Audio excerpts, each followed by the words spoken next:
Y la novedad política más importante, más relevante del día, tiene que ver con la reaparición de Cristina y la presentación de un recurso ante el Comité de Derechos Humanos de la ONU por su proscripción perpetua. Publicó bien temprano a la mañana Cristina una carta y después hubo una conferencia de prensa de sus abogados, nuevos abogados, Beraldi y dos abogados nuevos que presentó también la defensa de Cristina. Vamos a tratar de entender en los próximos minutos qué presentó, cuál es la estrategia y qué espera Cristina que suceda, pero la expresidenta compartió este miércoles a través de sus redes sociales y de una columna que publicaron 3 diarios, El País de España, El Folha de Sao Paulo en Brasil y el Liberación de Francia, ¿cómo se diría? Así es, Liberación. Me salió igual, la verdad. Sí, sí.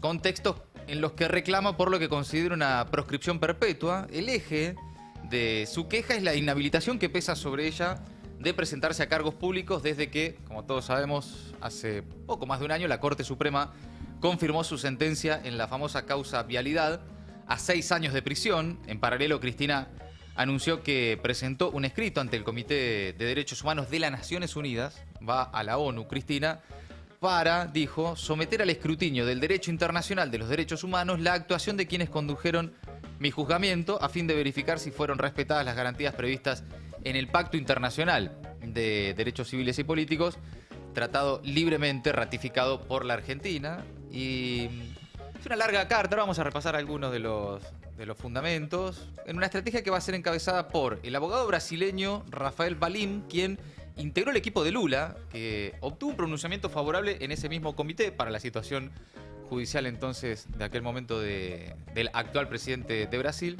Y dice Cristina que la proscripción perpetua es en realidad la pena principal. La privación de la libertad por 6 años es solo la accesoria. Quieren impedir que parte del pueblo argentino pueda volver a elegir libremente el proyecto que representa sus esperanzas. Dice que la proscripción de un dirigente político nunca termina afectando solamente a ese dirigente, que en realidad constituye una violación de los derechos políticos de cada argentino y de cada argentina. Por eso, cuando se manipulan los tribunales para excluir adversarios políticos, se le arrebata al pueblo el derecho de decidir sobre su propio destino. Dice también Cristina que durante años se ha pretendido juzgarla no solo por sus actos, sino fundamentalmente, dice, por mi condición de mujer, por haber ejercido liderazgo político con firmeza y por no haber aceptado jamás los privilegios de quienes creyeron que el poder les pertenecía exclusivamente a ellos. Dice Cristina que no busca ni privilegios ni excepciones, que exige únicamente aquello que todo ciudadano tiene derecho a esperar, que es un juicio imparcial, independiente y compatible con las garantías internacionales asumidas por el propio Estado argentino.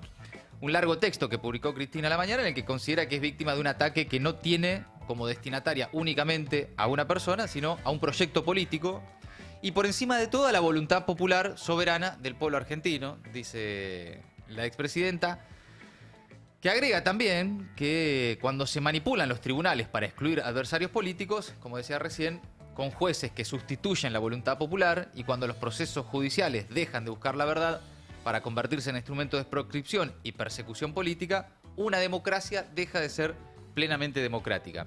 Así arrancó el día, Cristina, a la mañana. Hacía rato que no publicaba nada. Creo que claro. la última vez fue con el fallecimiento de Tati Almeida. Sí.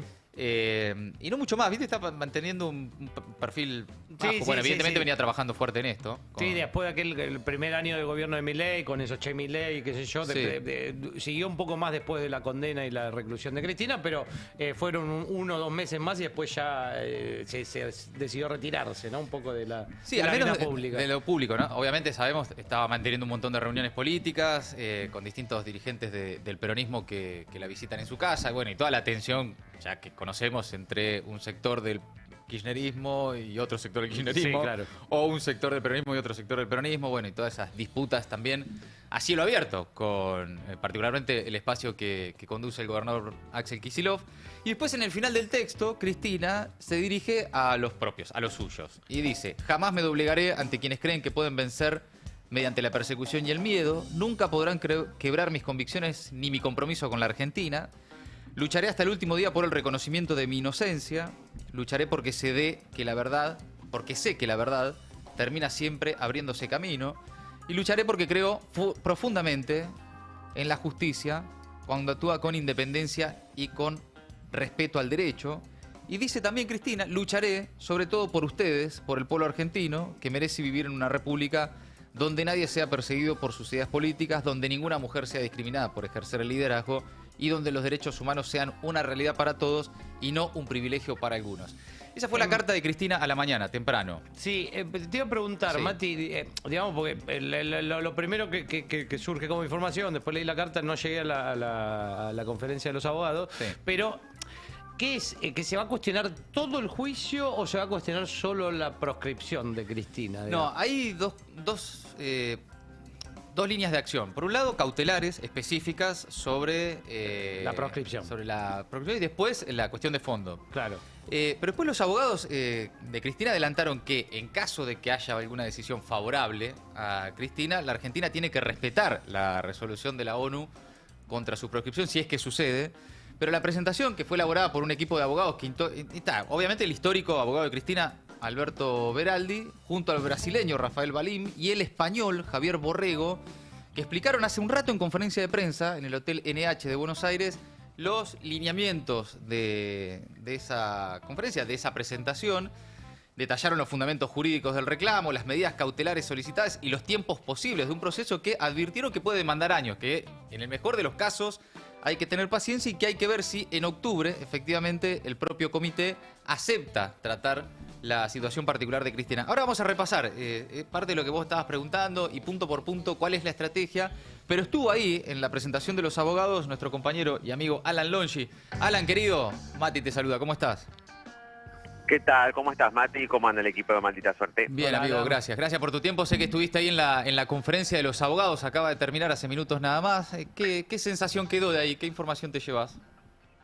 Bueno, por un lado es que hay una posibilidad de que algunos de estos puntos sean reviertos y que haya una instancia, por lo menos de medidas cautelares. Esto en octubre, en el mejor de los casos, se reúnen 2 veces los juristas del Tribunal Internacional al año. La próxima instancia que queda este año es en octubre. Sí. Ya si toman el caso, se estudia inmediatamente durante ese mes y se da una resolución, insisto, en términos cautelares, no en la cuestión de fondo, Sí. con lo cual podría haber una decisión respecto a, ya sea las condiciones de detención de Cristina, su inhabilitación perpetua o también la posibilidad del fallo concretamente de cómo sea, de lo que ha sido la condena en sí misma. Esos son los 3 puntos que están en este momento presentando este equipo de juristas. Ya hicieron todos los pasos legales en la jornada de hoy, es Claro. decir, la presentación ya se encuentra en este momento en el Tribunal Internacional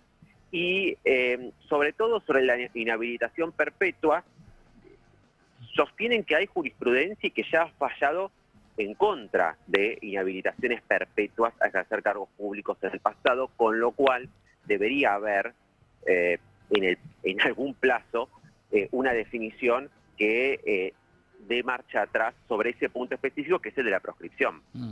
Claro, entonces hay 3 cautelares, 3 medidas que pide la defensa que tienen que ver entonces con la suspensión de la inhabilitación perpetua para ejercer cargos públicos, esto por considerarla contraria a los precedentes del propio comité que rechazan las proscripciones sin límite temporal, ¿no? Así proscripciones para toda la vida.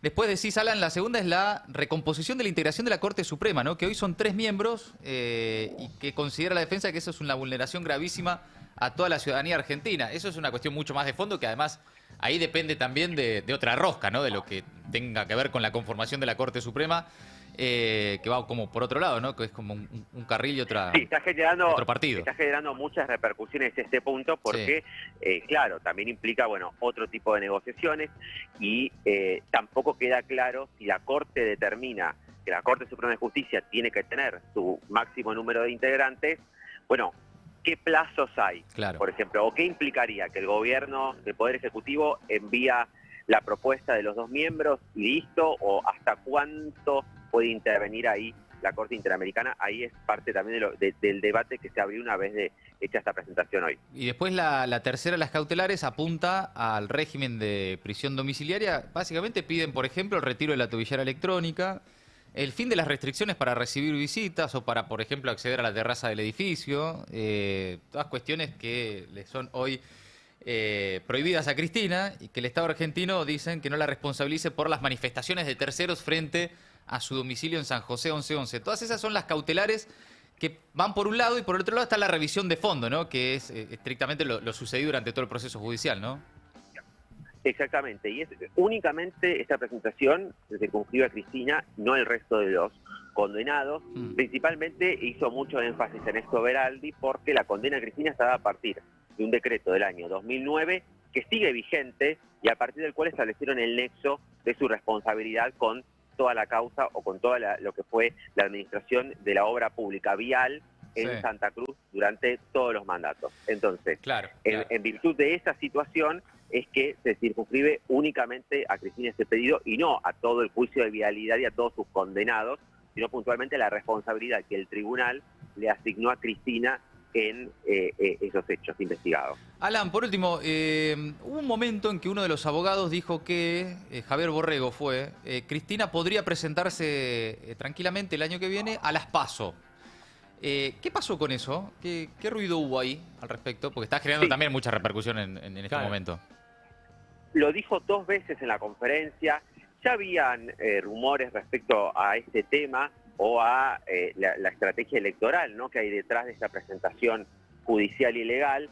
Lo cierto es que intentaron, de todas maneras, en el entorno de Cristina, bajarle el tono a estas declaraciones. Se lo atribuyeron casi una cuestión personal, de que una vez que este abogado llegó a la Argentina, estudió el caso y demás, le generó mucho interés la figura de las primarias y de cómo a partir de lo que son las PASO podría eventualmente presentarse. Algo que parece igual aventurado, ¿no? En este contexto, porque recordemos que Cristina no puede ni siquiera ejercer la presidencia del PJ, y es una cuestión institucional partidaria. Entonces, si no puede ni siquiera presentarse a conducir el PJ, difícilmente pueda presentarse como precandidata en una elección primaria. Pero hay un dato ahí, Alan, en lo que estás contando, vos que estabas ahí, desde el propio entorno de Cristina, a eso de que podría presentarse el año que viene en las PASO, se encargaron de bajarle un poco el tono. Exactamente, aunque el objetivo de la presentación es que en el corto plazo, de aquí a octubre, en el mejor de los casos, puede haber una cautelar que establezca que pueda ser candidata o que se levanta la restricción de inhabilitarla de presentación de cargos públicos. O sea que la cuestión, por ahí no en esos términos en los que los presentó el abogado, pero la cuestión está sobre la mesa. Ok. Alan, gracias amigo, gracias por este tiempo, un abrazo. Un abrazo enorme. El querido Alan Longi, que estuvo ahí en el lugar, en la presentación entonces de los abogados, entre ellos uno de los nuevos abogados de Cristina, el brasileño, que aseguró que le solicitaron al Comité de Derechos Humanos de la ONU que la expresidenta puede ejercer cargos públicos hasta la resolución del caso. A ver. Hay un pedido cautelar de suspensión de la inhabilitación perpetua. Entonces, hay ese pedido cautelar para que de inmediato el comité suspenda hasta la decisión de fondo esta sanción que contradice, que vulnera precedentes clarísimos del propio comité. El comité no permite inhabilitaciones perpetuas.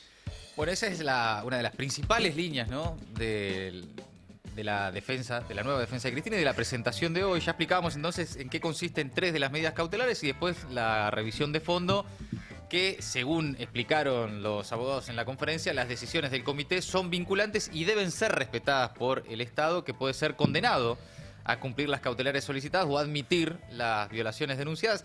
Sin embargo, también los tiempos de estos procesos hay que tomarlos con calma. Yo me imagino que hay mucha expectativa que se ha generado en estas horas, sobre todo a raíz de que esto que dijo el abogado, de que Cristina se podría presentar en las PASO el año que viene, o de que mientras tanto igual de todas formas podría, hasta que haya una definición, recuperar algunos de sus derechos políticos.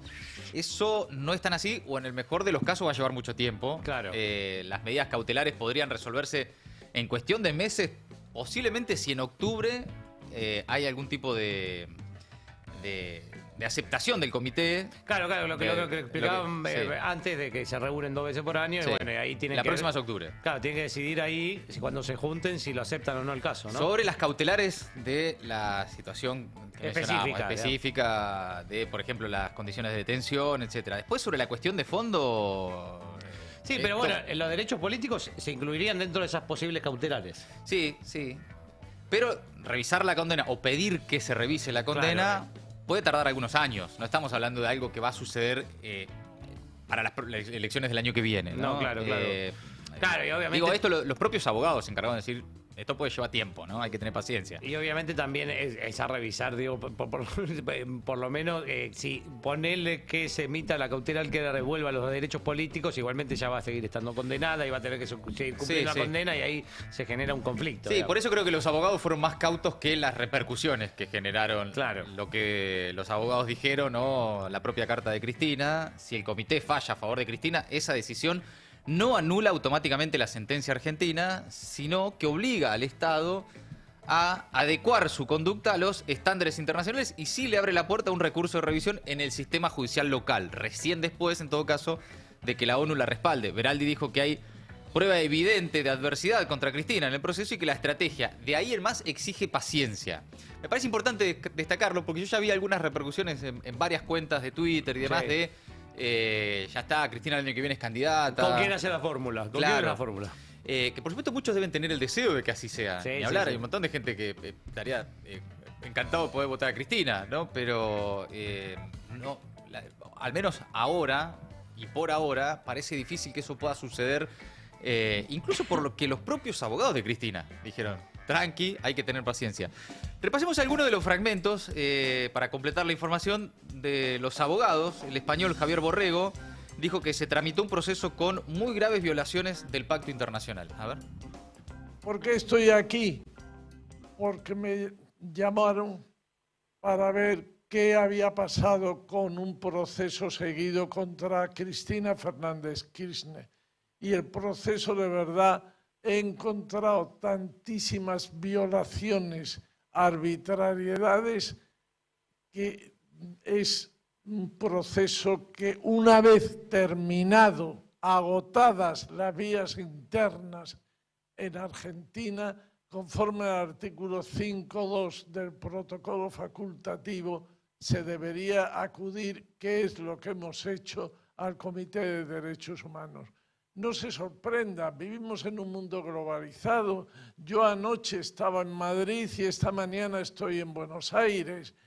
Aquí se ha tramitado un proceso, a nuestro entender, con muy graves violaciones del Pacto Internacional de Derechos Civiles y Políticos y se ha planteado una comunicación, como se llama técnicamente, en Estrasburgo.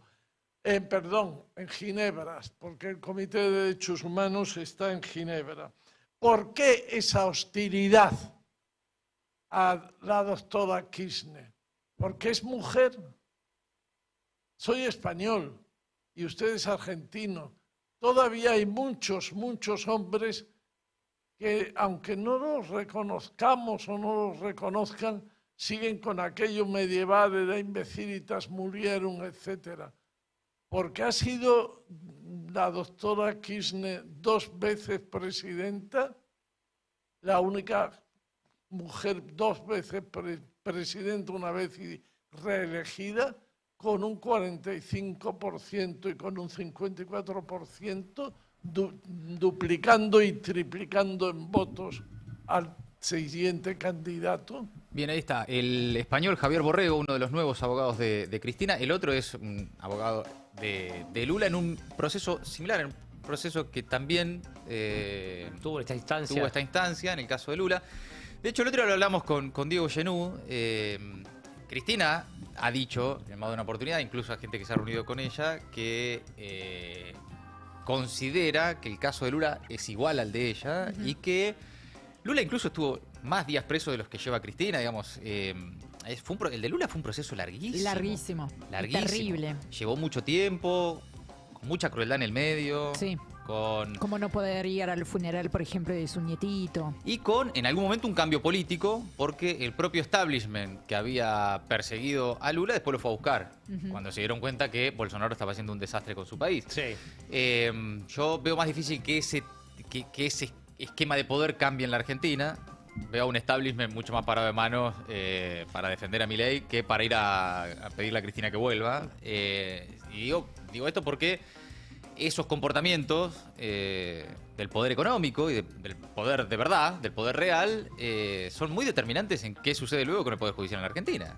Está todo totalmente subordinado a esos intereses, ¿no? Y a los intereses, ni hablar también, que han cambiado en comparación a lo que pasó en la época de Lula y la recuperación de su libertad y sus derechos políticos, que son los intereses de Estados Unidos en la región. Eso también cambió. Sí, es un contexto bien distinto. Un contexto muy distinto de qué quiere Estados Unidos para la región en comparación a lo que quería cuando Lula pudo recuperar su libertad, sus derechos políticos y la presidencia, ¿no? Sí, de hecho, veamos lo que está pasando en estas horas, ¿no? Sin ir más lejos. De hecho, fue un combo, digamos, para Lula lograr recobrar su libertad. Fue también cuestión de una investigación periodística que dejó en claro cómo habían cómo lo habían armado. Cómo lo habían armado. Fue también una presión internacional que en este momento en el barrio está muy complicada, digamos, de fomentar. Fueron varios, ¿no? Frentes que permitieron que convergieron después en que se supiera finalmente que era absolutamente inocente.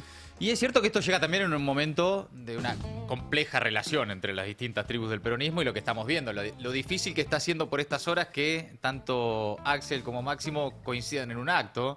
Los invitó Quintela a La Rioja, parece que va Máximo pero no va Axel. El otro día en Moreno, Mariel Fernández armó un acto para que fueran los dos, finalmente no fue ninguno. Entonces, todo esto es parte también de esa discusión, ¿no? De la expectativa que un sector muy importante de la sociedad tiene en que haya una alternativa política. Cuando uno ve, y por estas horas de vuelta, encuestas, mediciones, focus y demás, en cualquiera que mires, más allá del respaldo que todavía conserva Milei, y que lo va a conservar y que lo va a tener el año que viene, y que muy probablemente haya un sector importante de la sociedad que lo acompañe, lo que vos ves es que hay una porción enorme, entre un 50 y un 60% de la sociedad argentina, que tiene una imagen muy mala del gobierno de Milei. No mala, regular, muy mala. Y que quiere algo diametralmente opuesto. Lo que hoy está demandando con mucha fuerza la sociedad, que es una alternativa, tiene obstáculos evidentes para consolidarse. Obstáculos desde políticos, internos y personales, hasta también estructurales, ¿no? Y de la dificultad que el peronismo tiene o que el campo popular tiene de que le vuelvan a creer también. Que puede volver y ser un factor determinante para resolver problemas, digamos. Más allá de si después se juntan en actos, si se arreglan o no se arreglan, si coinciden o no, si pueden ponerse de acuerdo en armar candidaturas y listas, lo que hay es un trabajo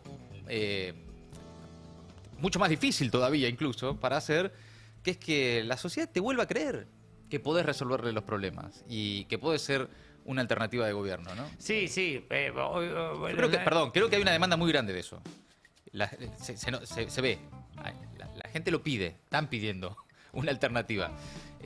No sé si necesariamente los que hoy se están desencantando del gobierno van a ir corriendo a votar directamente cualquier opción que se les presente enfrente o que pueda construir el peronismo, ¿no? Bueno, sí, sobre todo teniendo en cuenta, digo, ¿no? Una figura como la Cristina, indudablemente protagonista de los últimos 30 años de la política argentina, para bien y para mal, digamos, con gobiernos muy buenos, y también protagonista, aunque ella misma quiera decir que no, aunque muchos crean que no tuvo nada que ver, en el último gobierno muy fallido, por cierto. Sí, y además hay también parte de los mismos estudios, relevamientos, incluso parte de las mismas conversaciones que podés tener vos también con votantes desencantados de Milei. No es que están diciendo ojalá se arreglen Cristina y Axel, sí. Axel y Cristina, sí voto al peronismo. La mayoría apostó a Milei como posiblemente la última esperanza, ¿no?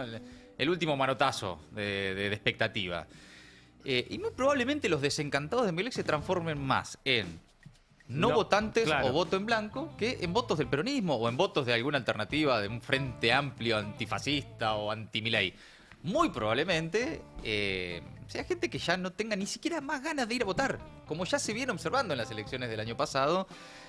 Por eso digo que ahí hay un problema político mucho más profundo que ponerse de acuerdo en listas y candidaturas, que es volver a presentarse ante la sociedad con una idea de futuro. Exacto, con una idea de que, che, yo puedo resolverte unos problemas. Yo te puedo resolver un problema. Que es lo único que te pide ya, resolverme algún quilombo, ¿no? El laburo, los ingresos, lo que sea, y que te crean que lo puedes resolver, ¿no? No, claro, y además es eso, digamos, también una resolución que tiene que ser para adelante y no para... Vamos a hacer lo que hicimos, no, digamos, no me parece que por ahí sea, aunque es verdad que esas encuestas que mencionabas, hoy estuve leyendo algunas con números muy malos para el Milei, Pero había alguna en particular que me llamaba la atención, que había como un 35-36% de gente que ya decía que iba a votar cualquier cosa que esté enfrente del gobierno. Sí, hay como una tendencia, dicen los encuestadores, qué sé yo, que bueno, se empieza a consolidar más un voto anti-Milei Sí, un rechazo. que anti-peronista, Sí. digamos, ¿no? Ya el rechazo a Milei empieza a ser más grande que el voto cualquier cosa que no sea peronismo. Pero bueno, lo que pasa es que ahí ¿qué va a coincidir? ¿En qué coincide? En que mucha gente no va a ir a votar. Sí, o, sí, sí. o no va a tener ganas, o va a votar en blanco. No, y además es una derrota para el país como conjunto. Digo, si nuestra Sí, la discusión última es y esa. única apuesta es efectivamente apostar a quien está en la vereda de enfrente de Milei, bueno, faltaría ahí una visión también de país y de proyecto de sociedad. Sí, además hay que ponerle nombre también, porque todo en abstracto es más fácil, digamos. Vos ahora, ¿qué preferís que salga campeón del mundo? ¿Un equipo sudamericano o un equipo europeo? Claro. Ahora después te ponen Brasil Claro. contra Bosnia y decís, no, que gane Bosnia. Claro, después cuando pones los nombres y los jugadores en la cancha Claro, vemos, más claro, fácil elegir, claro, ¿no? claro. Bueno, mientras tanto, el riesgo de que esto se transforme en Perú, ¿no? Porque hay un... El anhelo para algunos. Sí. Algunos están anhelando Claro. con que sea Perú. Cuando hablamos de esa fragmentación, de esa no participación, de que el poder político está totalmente subordinado al poder económico y que es mucho más estable el presidente del Banco Central o el poder económico, el sistema y el establishment que la figura del presidente, el ejemplo siempre es Perú.